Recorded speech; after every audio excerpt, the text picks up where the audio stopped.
حضرت بلال حبشی رضی اللہ عنہ مشہور صحابی ہیں جو مسجد نبوی کے ہمیشہ مؤذن رہے۔ شروع میں ایک کافر کے غلام تھے، اسلام لے آئے جس کی وجہ سے طرح طرح کی تکلیفیں دی جاتی تھی۔ امیہ بن خلف جو مسلمانوں کا سخت دشمن تھا، ان کو سخت گرمی میں دوپہر کے وقت تپتی ہوئی ریت پر سیدھا لٹا کر ان کے سینے پر پتھر کی بڑی چٹان رکھ دیتا تھا تاکہ وہ حرکت نہ کر سکے، اور کہتا تھا یا اس حال میں مر جائیں اور زندگی چاہیں تو اسلام سے ہٹ جائیں، مگر وہ اس حالت میں بھی احد احد یعنی اللہ ایک ہے، اللہ ایک ہے کہ رٹ لگایا کرتے تھے۔ رات کو زنجیروں میں باندھ کر کوڑے لگائے جاتے اور اگلے دن ان زخموں کو گرم زمین پر ڈال کر اور زیادہ زخمی کیا جاتا تھا تاکہ بے قرار ہو کر اسلام سے پھر جائیں یا تڑپ تڑپ کر مر جائیں۔ عذاب دینے والے اکتا جاتے، کبھی ابو جہل کا نمبر آتا، کبھی امیہ بن خلف کا نمبر آتا، کبھی اوروں کا، اور ہر شخص اس کی کوشش کرتا کہ تکلیف دینے میں زور ختم کر دے۔ حضرت ابو بکر صدیق رضی اللہ عنہ نے ان کو اس حالت میں ان کو دیکھا تو ان کو خرید کر آزاد فرما دیا۔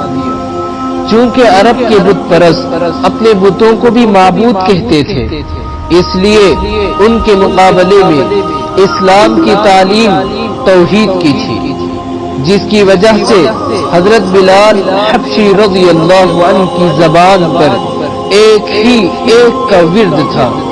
یہ تعلق اور عشق کی بات ہے۔ ہم جھوٹی محبتوں میں دیکھتے ہیں کہ جس سے محبت ہو جاتی ہے اس کا نام لینے میں بھی لطف آتا ہے، یعنی مزہ آتا ہے، بے فائدہ اس کو رٹا جاتا ہے تو اللہ کی محبت کا کیا کہنا جو دین اور دنیا میں دونوں جگہ کام آنے والی ہے۔ یہی وجہ ہے کہ حضرت بلال حبشی رضی اللہ عنہ کو ہر طرح سے ستایا جاتا تھا، سخت سے سخت تکلیفیں پہنچائی جاتی تھی، مکے کے لڑکوں کے حوالے کر دیا جاتا تھا، وہ ان کو گلی کوچوں میں چکر دیتے پھرے اور یہ تھے کہ ایک ہے کہ رٹ لگاتے تھے۔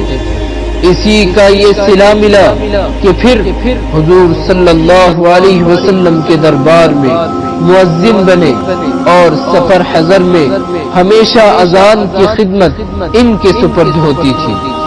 حضور صلی اللہ علیہ وسلم کے وصال کے بعد مدینہ طیبہ میں رہنا اور حضور صلی اللہ علیہ وسلم کی جگہ کو خالی دیکھنا مشکل ہو گیا، اس لیے ارادہ کیا اپنی زندگی کے بچے کچے دن جہاد میں گزار دوں، اسی لیے جہاد میں شرکت کی نیت سے چل دیے۔ ایک عرصے تک مدینہ منورہ لوٹ کر نہیں آئے۔ ایک مرتبہ حضور صلی اللہ علیہ وسلم کی خواب میں زیارت ہوئی۔ حضور صلی اللہ علیہ وسلم نے فرمایا، بلال یہ کیا ظلم ہے، ہمارے پاس کبھی نہیں آتے۔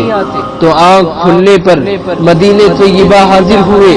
حضرت حسن حسین رضی اللہ عنہ نے اذان کی فرمائش کی۔